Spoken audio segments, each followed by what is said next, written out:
What's up, everybody? Welcome to Johnny I Pro Show. I have here no other than Karou, the beast from the Middle East. Welcome again, once again. How you doing, brother? Good, how are you? Now, I gotta say before we start, Ravens get up. So if there's some Raven fans, let us know what today the day is. Yes, sir. Today's the first round of the playoffs, and if you miss it, I feel bad, but you got to watch it. It's the Ravens versus the Steelers. It's an AFC rivalry game. It's the first time the Ravens are actually hosting the Steelers for the playoffs.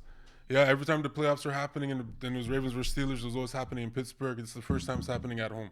Oh, wow. Okay. Yeah. You also played football as well, Central Tech. Last time we spoke, you played for Central Tech. Yes, sir. Their hockey team. No, I was just joking.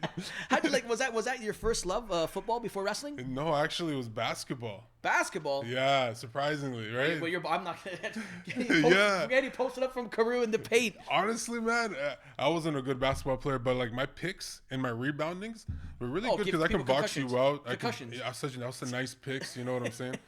Yeah, I was a hustler, but like, yeah, other than that, try to make me finish. That's what she said. I love it. Now, what got you into wrestling?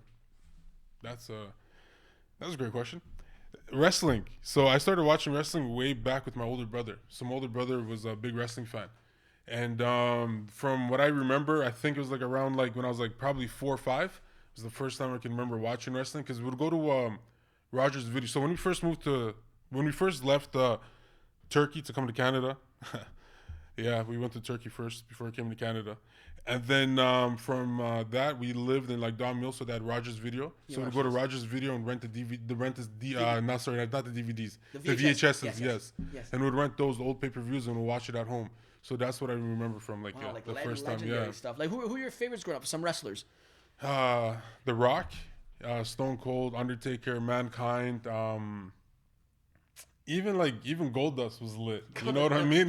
He was unique. Yeah. Like, okay, now 2025, there's no judgment zone, but he was unique back then. Very controversial, let me say. 100%. My dad did not like him. My dad started too. Remember my dad remember one time called Rogers and trying to get his money back for the pay-per-view because he's like, I don't like my kids watching this stuff. No way. He snapped. He did not like his whole little... But now, like, we live in the thing now that any character will go by. Back then, it's very old school. Yeah. My dad's old school. I'm sure like your dad, like that thing didn't fly back then. No, 100%. Well, even wrestling didn't fly back then. Yeah. We weren't even it was hard for us to actually watch wrestling sometimes. What do they say now that you're a wrestler? Like, what do they... They don't mind. They're happy. Yeah. You were happy and that's all that matters, basically. Exactly. And nothing's coming out of their pocket. So, like, it's like, go do you. Exactly. Do you prefer now? Because everybody knows you somewhat like the heel, but sometimes you're the face. What do you prefer, the heel or the face? I like to be a heel. Really? Yeah, I was just going to say face for some reason. No, I like to be a heel. Because, like, it sounds weird. Like, I like the feeling of being hated. You know, like, it feels good being in that ring and everyone's just booing you, you know? Yeah. Like, even if I have to take the L just to make just for the crowd to even cheer at the end, as long as, like, they don't like me, if I just get a weird vibe, like, a nice vibe off of it. It's like you win regardless. Yeah, like, it's a W if they hate you. It's weird. Now, you're trained by Santino. Yes, sir. Like, tell me now, getting trained by Santino, how was that? That was fun. So different. Really, really different. I met him literally right after when I was done playing football. Okay, I took a year off of football, and then I went into pro wrestling. And I met him the first day I signed up. It was the first day I seen him, and I wasn't expecting to see him. So I was in shock. I didn't say a word to him. He just said, "Hey, buddy, man, just know you're gonna see a lot of me. So like, don't be too nervous." I said, "No worries," and it was nice because he told me what to start with first. Like, I didn't get into pro wrestling right away when I even joined. He said, go do MMA. So I did MMA for a bit, did some catch wrestling, and then that's when Yuki told Anthony, was like, yo, bro, this guy he can do it. Yeah. Like, he's going to come into wrestling. Went into wrestling, did the warm-up. He has this 30, 40-minute warm-up that Yuki Ishikawa will make us do. And if you can survive that and come every day to do that, he knows that you're willing to do it because there's people that come and just do that workout and never come back to class. Sacrifice. Exactly. So, like, when they seen that happening, they're like, okay, yo, this guy... Wait, so he wants you to go, so you started, so basically MMA, you tried it. Like, what weight class? Like, I mean, like is it like... But I didn't do no fighting. I just did a little bit of the training. Oh, training. Yeah. I just did a little bit of it. Like, they just want to see if I had, like, any, like... endurance or whatever, like... any fighting experience. Because, like, I just came fresh from football. I never did anything, like combat sport like that in my life. Like, even doing wrestling, that was the first time I ever did anything that dealt with wrestling. Yeah. So, he just wanted to see if I had something, and Here we are today. Exactly. Now, earlier on in your career and stuff, you also faced as well Cody Deaner, which considered like, you know, TNA or Impact, like legend. Like, how's that going in the ring with him? That was actually really cool. Like, it's weird because you're naming these names and then like Flashbacks. yeah, man, because it was fun. Learned a lot actually facing him, and it was cool to even. I was young facing him actually.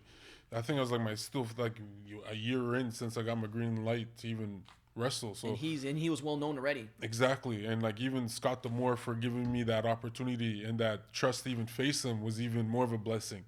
And like it was fun, man. It was really, really fun. I'm really mad we had the pandemic, to be honest with you, but whatever. Shit And how happens. about, but like, how hard was like even the pandemic? As did it stop for you as well? Like wrestling, everything went to a halt. Yeah, because I'm not gonna get vaccinated. Dead ass. Like I'm not gonna do it, right? Like a whole different. Like, was there any rules, especially for like different promotions you fought for? Did they tell you have to be vaccinated or you can't?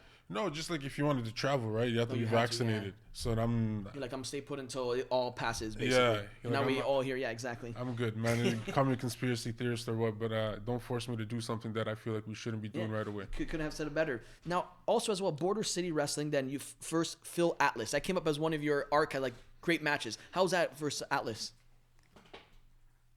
Different. It was fun. It was like it was the first time that I got to face someone that was like very agile and was able to work in the ring properly. Well, not properly. That's really fuck. I wasn't even expecting that question. But it was nice. It's something different for sure. And then obviously, because usually tag teams don't really go in cage matches, but you have the experience. Like you were in Barry Wrestling in a cage match with a tag team. So how was that? So, that's funny that you even said that because that was actually the first time I was actually ever in a gimmick match, you know, and it was weird. It was weird because it wasn't even a tag team match per se. It was like a 2-on-1, but it started off as a 1-on-1, and then the guy said, "Hey, I got someone to face you," and it was actually against Lionel Knight, which was even more fun. So it was the first time I actually did second time I did Barry Wrestling. And it was in that cage match, and it was actually like I had a lot of fun, like because it was Lionel. Lionel's like so easy to work with, and he's a blast to even wrestle. Do you get intimidated like, but when you're in the cage, like growing up watching cage matches? Was that your first ever cage match? Yes. No way. Wow. Like, is it like intimidating when you're in there? Like, holy, like this is like.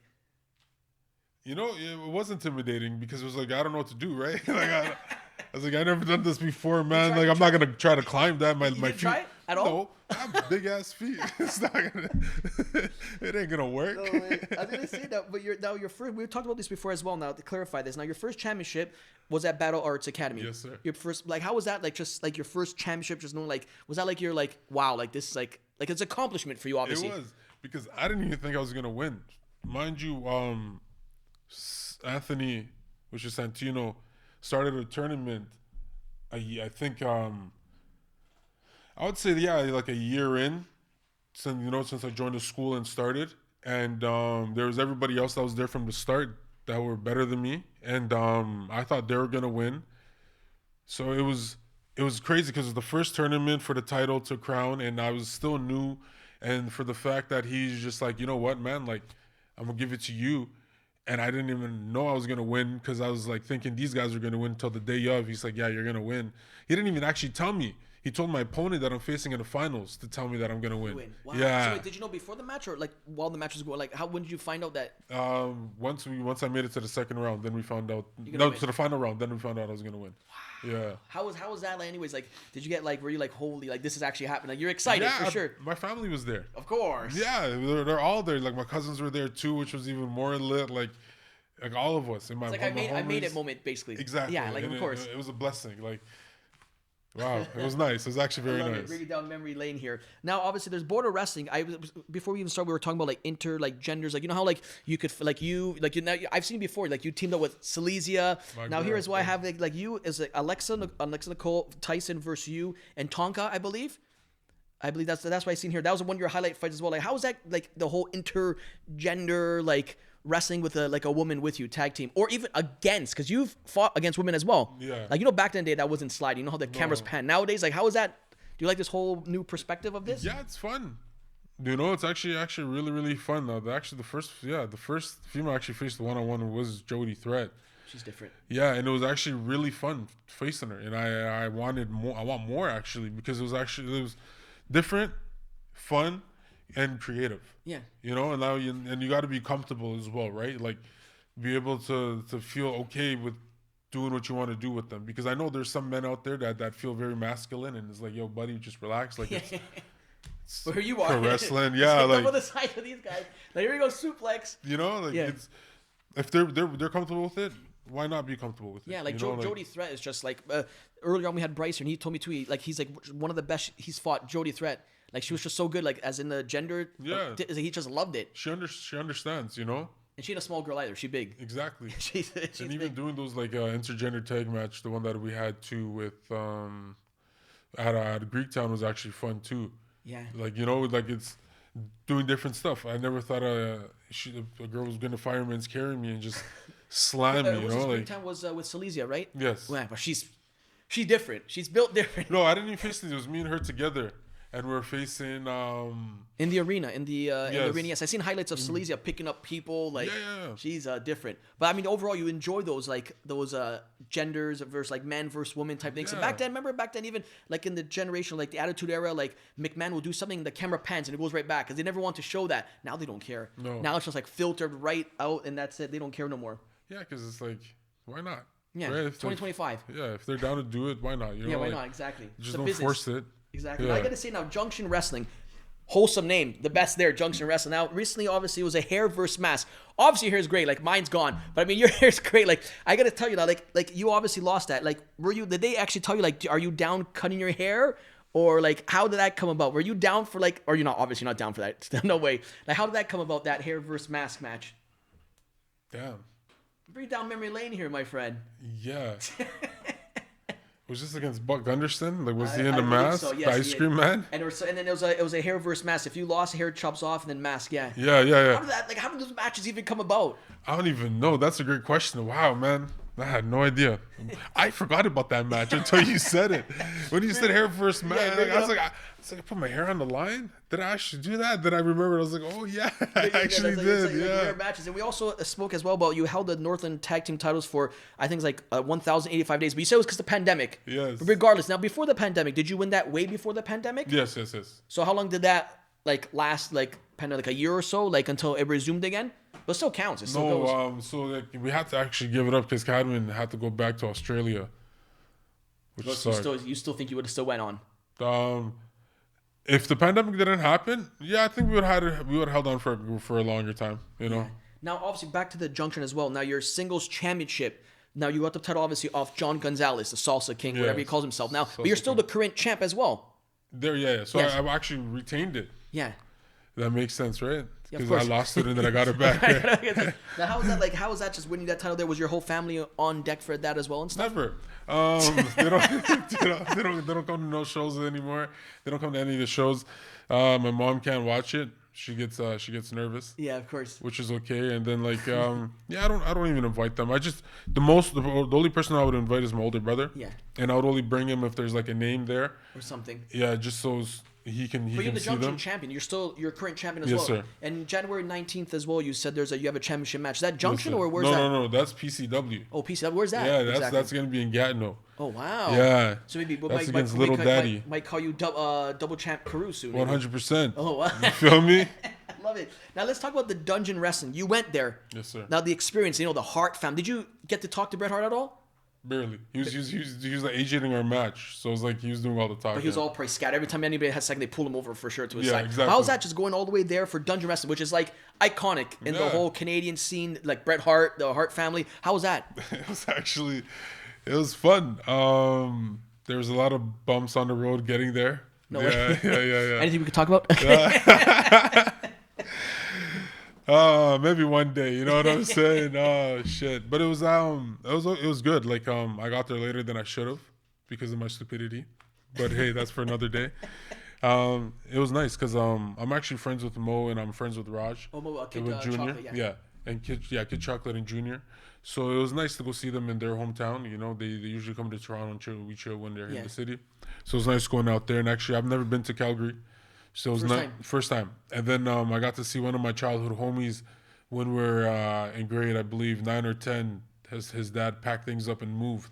So I haven't seen him since then. So it was nice to still see kept in him. touch. Wow, Exactly. amazing. And then I got to link up with him, got to see him. So it was like it was really, really fun. And then getting to see Brett was nice, you know. And the And then, atmosphere too, isn't it like outdoor and stuff? no, it was indoor this Indoor. one. Yeah, Oh, okay, at the hockey arena, I believe, or whatever. But sometimes No. they do outdoor as well. Sometimes. They do. So it was at the Victoria Pavilion where they usually Huge. hold exactly. Huge. Yeah, it doesn't get bigger than that. Yeah. You know, and it was nice because I was just literally walking around and seeing spots and being like, man, like the greats were walking through here. Yeah. You know what I'm saying? Like, And here I am. Exactly, just walking through the same backstage area these guys are walking through, and walking through the same entrance ramp that these guys were walking through, and it was like, it was nice. And then get to see like 1,000 people in the crowd. You know, it was Something different. Yeah, exactly. Like you get the butterflies, you get like more into it. And I was also, ready though, bro. I you was love it. in Karou's always ready. But you also had Brett, like on. You said he was a part of your match as well. Yes, he was the agent. What? Yeah. So which was who? even But nice. okay, you're obviously faced that for that. No, it's heel. Heel. Okay, I mean, so yeah, heel didn't. He was obviously the face. So obviously, how did that match turn out?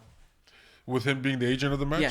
it was nice because we're facing it was a triple threat. It was a 6-man tag, and there was 3 of us against the Billington Boys and Davey Boy Smith. Davey Boy, wow, Yeah, that's so- legendary. Wow, son of British Bulldog. Exactly. Wow. So it was nice, and he was basically the big part. Like when we had to go through spots, he was there, like telling us what we had to do, how to hold the person, the positioning, and like he was like very, very keen on like it being pinpoint. It's like some documentary stuff. Should have been documented. Yeah, man, literally. Make a movie out of this. Now, your homecoming. I was there. When I seen you come out, I'm like, oh my God, that's Karou. I think I interviewed a week before that or whatever. Scotiabank Arena, Ring of Honor, tag match. It was you and Yes. Tarek, I Yes, believe, sir. right?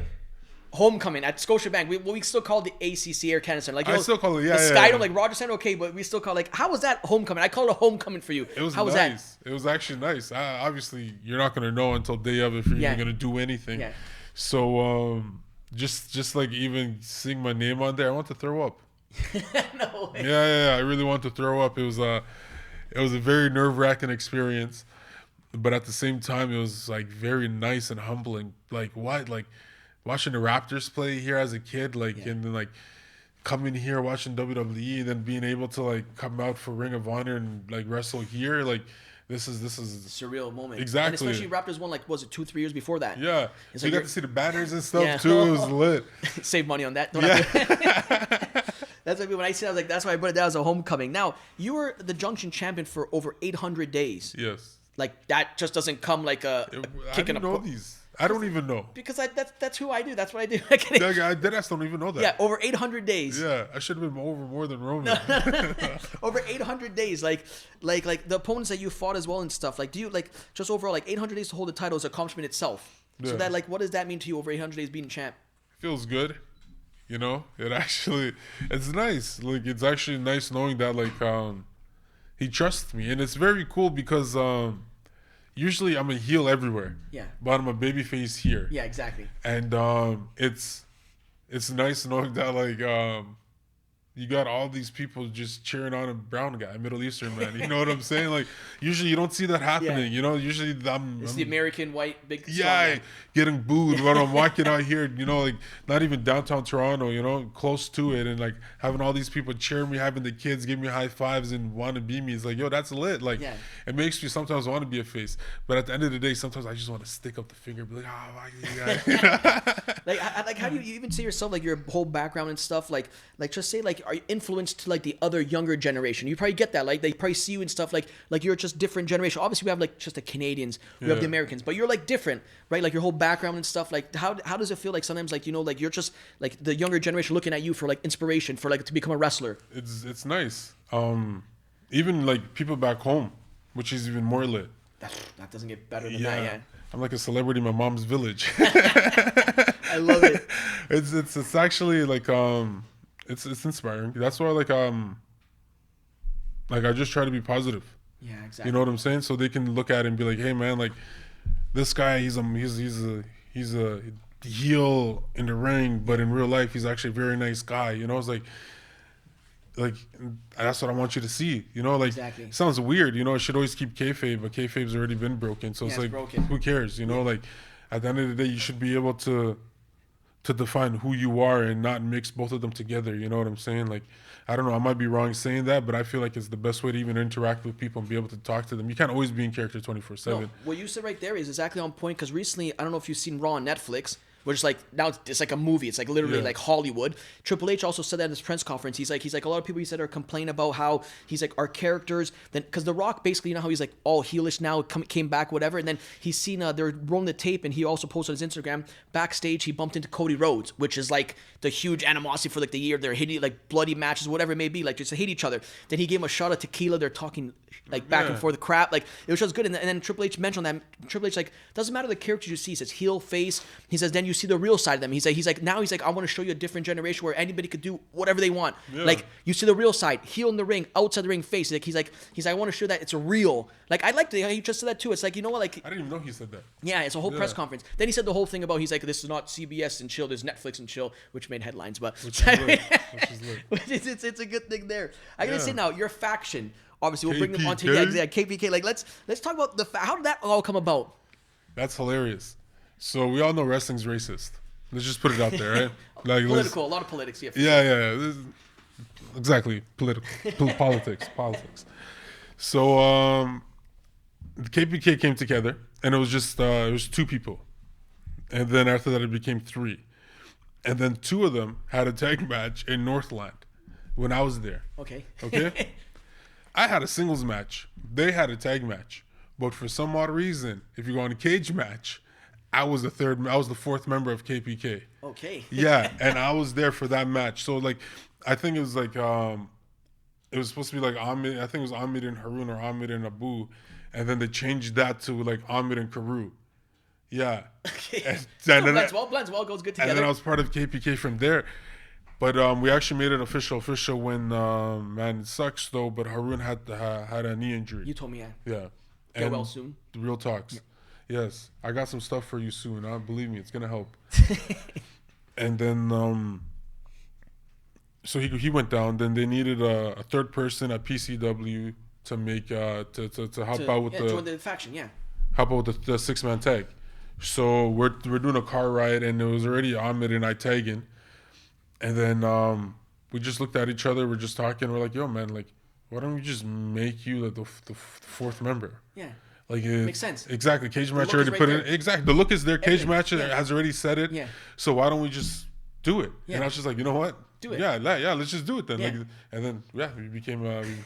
That's how we became KPK. What are, like, if I gotta say now, current factions, older factions, KPK. What would you say resembles KPK as a faction? You got the Bloodline, NWO, Heart Foundation, Iron Sheik, Hogan. Like, you have. I was gonna say the Nation of Domination. We are the nation. Yeah. Just because we're a whole bunch of Middle Eastern, not Middle Eastern. We're like, it's 2 Middle Eastern guys in Southeast Asian. You know what I'm saying? Like, it still goes together. Exactly. So, Nation of Domination. That sounds good. Yeah. And I just had I feel like the boys are gonna laugh at me. That's great. You know, recently I had D'Lo Brown on the show as well. We're talking about like, say, like Hall of Fames. Like, I believe Nation Domination have to be in the Hall of Fame. 100%. They induct so many, like, I say, like, celebrities, non-wrestling people. Like Ozzy Osbourne been at 2 WrestleManias for like 2-minute spots. Okay, whatever. It makes, because, you know, headlines, whatever. Yeah. But I mean, like, wrestling wise, like D'Lo Brown, Farouk, Mark Henry, The Rock. You have The Godfather. It's like, come on, individually only. Like, I think The Rock is in already, but like those. You gotta put that in, yeah. Yeah, like those guys itself. Yeah, no, I say, I'm like, I'll be the vouch, like D'Lo Brown to, like, you know, the Hall of Fame, but the Nation Domination, they do groups. Put them in the Hall of Fame. 100%. That's what I mean. But that's good that you brought up exactly. I love it. KPK. When is anything up and coming for KPK coming? As like all 3 of us, or all 4 of us, sorry. I just know that they're going for the tag team titles at the same tournament that I'm going for the title at PCW. Exactly. Gold, perhaps. You know what I'm saying? Let's hope so. You know, for real shit. Gold, you never know. And how far is this? Where's the location of this? And Gatineau. So from here, it's like 5 hours. From where I live, though, it's like 3 hours. Oh yeah. Adventure guys. Where he lives is like phenomenal. Like, anybody would love to like live here. It's phenomenal. Real talks. Yeah. You know what I'm saying? Like, so I don't live in Toronto no more. My parents, they bought a farm, so I live on a farm with some animals. So if you guys want to check out some animals, come to the farm. You feel me? Love it.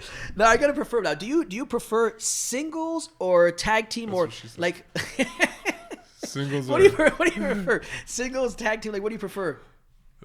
Wrestling terms. Let's go. Okay. No, I got you. Wrestling terms. That's a really good question.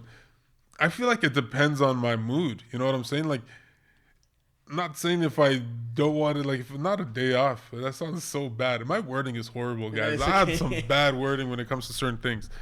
But I like them both because both of them are different. Yeah. You know, like with a singles match, I find it's just more me. Yeah, you focus you. Exactly, you know what I'm saying? I don't have to worry about more pressure on yourself. Yeah, like, man, I gotta tag out, man. Am I in the ring too long? Like, is he in the ring too long? Like, what's going on? Like, is this heat long? Like, do we even give him a? But like, it can be so many things I can break down. But then, when it comes down to like, if there's a time where like, because usually I don't take a lot of bumps, man. Yeah. But this sounds so bad. I shouldn't even talk. I like them both equally. Yeah. I gotta say, like, as a big man yourself in wrestling. A big man, like, what do you gotta like? Because you know that's quite like it's not. I wouldn't say it's quite different because usually wrestling, everybody's like you know, there's the big guys. Like you're a big guy kind of like, you know, have the small guys that stand out, like the Mysterios, like, you know, the smaller guys and stuff. But then you have yourself. Like, do you have to always like change a little bit of like here and there because you're a big man? It's so like your character wise, or you just keep it the same always, like Karou? I'm slowly trying to change it because I'm actually trying to get away from what I'm doing now. Slowly, I really want to show more charisma. That's why I'm talking a little bit more. If you see me on certain shows, like I'm talking a whole bunch more because like I feel like there's a lot to me that's more just hoorah. So and how about your whole like do you work on like say even your promo game? Do you have to do little promos here and then? If you do, like who do you look up to? Is there like a certain wrestler? Or because some people will say, like, you know, they look up to, like, Flair, or whoever, maybe The Rock is hands down one of the best on the mic. Like, who do you look up to, like, if you had to do a promo right now, like, boom, on the spot? Oh, that's a really great question. Man, like The Rock, like, even sometimes Austin. I like the guys that are sort of aggressive, but then funny. You know? Exactly. So right now, if you had to do a promo right now, against me, Johnny, right now, 10-second promo against me right now. And it ready? We're going to go lights, camera, actions ready on anyways. Hit it, go. Johnny, you think you're cool? Now look at you. All you are is just a jabroni, a has-been, a two-faced loser. And if anybody ever wants to get in the ring with you, it's just a joke because you're nothing but a bum, and you'll always be a bum. I felt that to the heart. Yeah. That's you call on the spot. That's fantastic. Who do you think's the best on the mic? Promo skills. Promo skills, yeah. Karou Bab, hands down. I'm just joking. After that, that was great. For real, on the mic, I really do like The Rock. The Rock, yeah. Some people say like Ric Flair, but Ric Flair to me is very like they yell a lot. Like when I interviewed recently Bret Hart, he told me this what he said. He loves Flair, but he's like Flair wrestles Flair. He says Flair talks Flair. He says doesn't cheer. But if you think about it, like always limousine riding, he has his own little take, whatever. So it's just like the way he says that there is just like I don't know, something different. Like what did you really grow up on? Did you grow up Attitude Era, ECW era, WCW era, Golden Era? Like what did you really like watching? I grew up during the Attitude Era, but also WCW era and ECW era. Yeah, so that's just so function together, same timing. Exactly. So like when it was like Monday Night Raw and Nitro, me and my brother would flip back and forth, you know. Or if it's like a wrestler we like to watch, you know, we'd keep it on WCW because maybe like Eddie Guerrero, Mysterio's on, or Booker T's, you know, wrestling, or DDP, like we'll keep it on, and then like or even Razor and these, bro, they had some guys, bro. That's a great thing. And then man. NWO realistically, NWO changed the whole format of wrestling because when everybody always realized, you know, Hogan as like all the merit, like the American, like what you gonna do, brother. But then went to NWO, screw job and stuff with Macho. Then he went with Scott Hall, then Kevin Nash. That was just like the pinnacle. They changed the whole game of that. They changed the whole game of like wrestling. Now I gotta ask you now as well. 10 plus years in the game of wrestling yourself in this beautiful sport entertainment as we call. What has wrestling really meant to you? Like what has it made you learn? Wow, we're actually coming up to 10 years since I started. It's my encyclopedia. January 15th. What day is it today? It's almost 2 days. Yeah, happy anniversary. Holy fuck! Thank you, bro. Oh man, wrestling. It's actually I can say it saved me. You know, sounds very very cliche, but it has. It's given me very fun moments in life, very stressful moments in life. Ups and downs, roller coaster. Yeah, 100%. But it's a blessing. It's truly a blessing. Just to even have the opportunity to be able to do what I'm doing and be able to represent who I'm representing. There's not a lot of us being able to do this, and if we did want to do it, it would be like very shunned of us by our parents and stuff. But of course, being able to even get the blessing from my parents to even just to accept me and accept the fact that I love doing this, and being able to do this and show whole bunch of people back home that like, yo, man, like, there's someone out there that's in a different industry that's still trying to preach, that spread the word of Kurdistan, and let everybody understand it. And it's a blessing to being able to do that. Like recently, my mom went into a Persian restaurant. Well, it's a grocery store plus a restaurant where they serve obviously food. And she went into the server, into the back, was ordering food, and then the guy was like, "Hey, like the way you said, I think it was kebab, was like a very Kurdish way, like." Are you from Kurdistan? Yeah. My mom was like, yeah, I'm from Kurdistan. My mom was like, are you from Kurdistan? He's like, yeah. Then my mother started talking to her, like, so what city are you from, or province? Then the same province that my parents are from. And then they're like, my mom's like, what the hell? No way. Like, that's the same province I'm from. And then they started getting deeper. The village that he's from is like 15 minutes away from the same village that my mom's from. Small world, holy. Yeah. And then he's like, did you know that there's a Kurdish guy here in Toronto that's from the same province, and he wrestles. Get out of here. Yeah. It's my son. Yeah, that's what my mom said. Bro, I tripped out. My mom told me that. I tripped out. I started smiling. I'm like, yo, that's actually pretty cool. That's cool. Your mom is like happy. That's like my son. Mm-hmm. That's a goosebump moment. Exactly. That's crazy. It was nice because like, it's like, what are the odds that this guy's from the same village? Not same village, same province, different village. At a store working. Yeah, and knowing who I am. Yeah. Finds out. Yeah. Wow, that's like that. That's insane. Wow, I guess like what do you have like a message, like I was saying earlier on, like inspiration to younger like people, like your background stuff, like somebody will look at you and say, hey, Karou, I want to join wrestling. Young youth, say like just young guy wants to join, or girl, like what is your like words of wisdom for them to do it or proceed it? Honestly, it's like Nike, just do it. Yeah. Right, like just ignore all the talks and do it. Don't get too much in your head. And I was telling this to a girl that just joined Battle Arts, like, don't lose yourself in this game. Like, don't just understand that you're going to have an ego, and you're going to have to learn when to control your ego and when to use it. You're going to have to learn that, like, you can't trust everybody when you do enter in this business.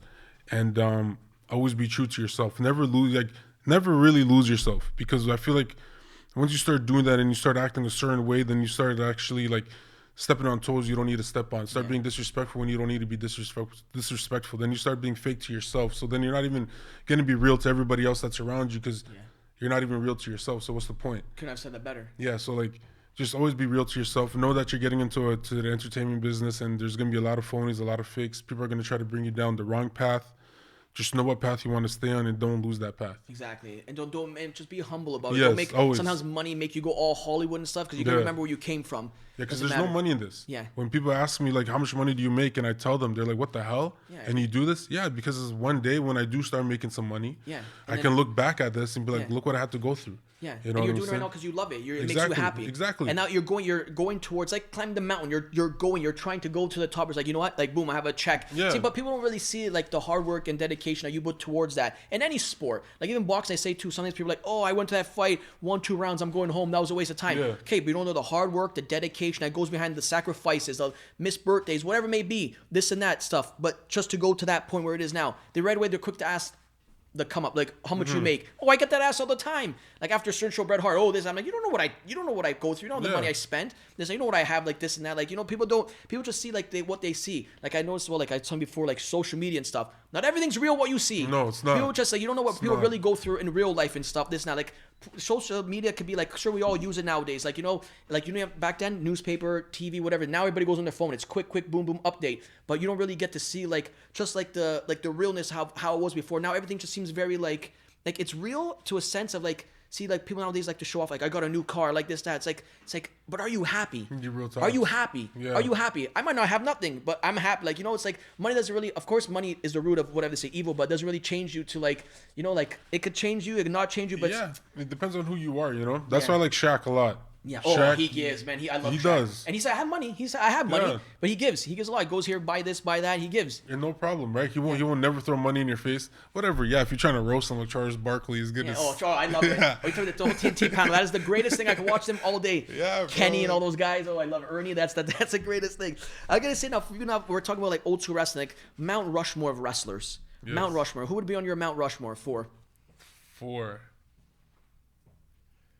Man, But there's fan questions. The fans love it. The fans love it. It's not biased. It's whatever you want. Mine, It's I already true. say, like, mine's Bret Hart, Austin. I have, I believe, The Rock, Hogan, Flair. I'm not a fan of it. That's why I replaced with Bret Hart. But Bret Hart's not even maybe top 10. But I mean, it's whatever you want. You can add him if you want, of course. No, like the thing is, it's so like there's so many people I can say. Like, Yeah. Like you were doesn't have to be WWE. No, it's whatever you It want. can WWE be. could be anything you want. Yeah. Book Karou up there, of course. No, never. I wouldn't put myself up there. Not yet. One day, you know. Honestly, you know, The Rock, 100%. Oh, 100%. Yeah. Stone Cold. For sure. Eddie. Guerrero, yeah, that's good. That's good. And this is the last one where it's tough.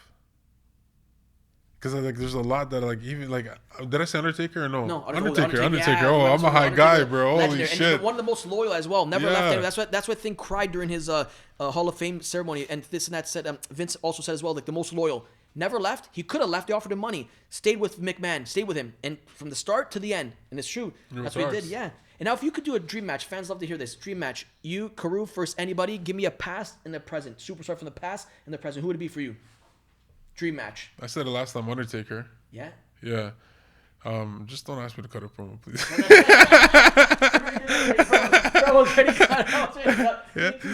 Yeah, because I wouldn't even know what to say trying to face him, bro. I'd be like, just even get an opportunity, bro. I'd just be like, yo, man, let's just do what we got to do, right? It's something different. And then someone like, so can I pick two or just one? No, go as one, yeah. Well, That honestly, could be past, whatever, right? I love to face Roman. Roman, Yeah. You have somewhat the Roman look. You do. I know. You do. I do. It should be who's the real Roman. You know what I'm saying? It's like acknowledge you. Yeah. Do you like this whole little thing? Like we're saying I love it, bro. But let's just say this. Now it's given like the Bloodline itself. You have factions. To me, hands down, the last like say the decade or so, like there has been a more stronger faction than that. Just in general, strong. I mean like viewerships, like headlines, merchandise. They sell things. You Real see talks. Bloodline things everywhere. Like Roman Reigns is hands down. They say like there's certain goats. Like growing up, John Cena never liked him. Now respect. He's one of the greatest of all time. But it's a generational thing, like sports. Like, people are like, LeBron, Jordan, Kobe. I understand, okay, 6 rings, you go back for, but LeBron has a lot of stats as well. But to me, this is how I see it. I see it as a generational thing. I can't go now and say Kareem. I can't go now and say, like, Magic. But you can.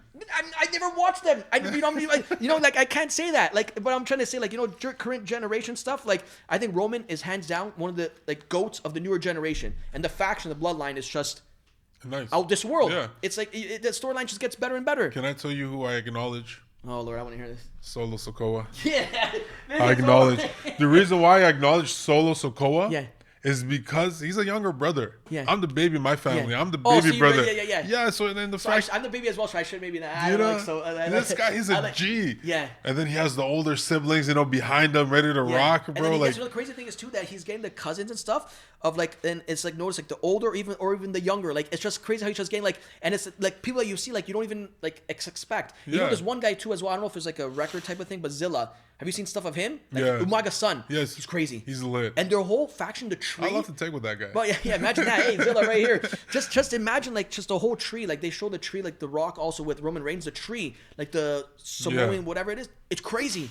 He goes to like, Yoko, goes to the Tonka Yoko, Kid, to goes to freaking the Rikishi, the Usos. It's like mental. Now let's get back on page now to you. New year, new goals. What is the goals for you? So it's the same goals. It's just try to go to America. Oh, I love it. Get myself to the States. I just can't be nervous, man. I'm just really nervous to travel to America. Is it like a border thing? Like you get nervous when you go to the border type of thing?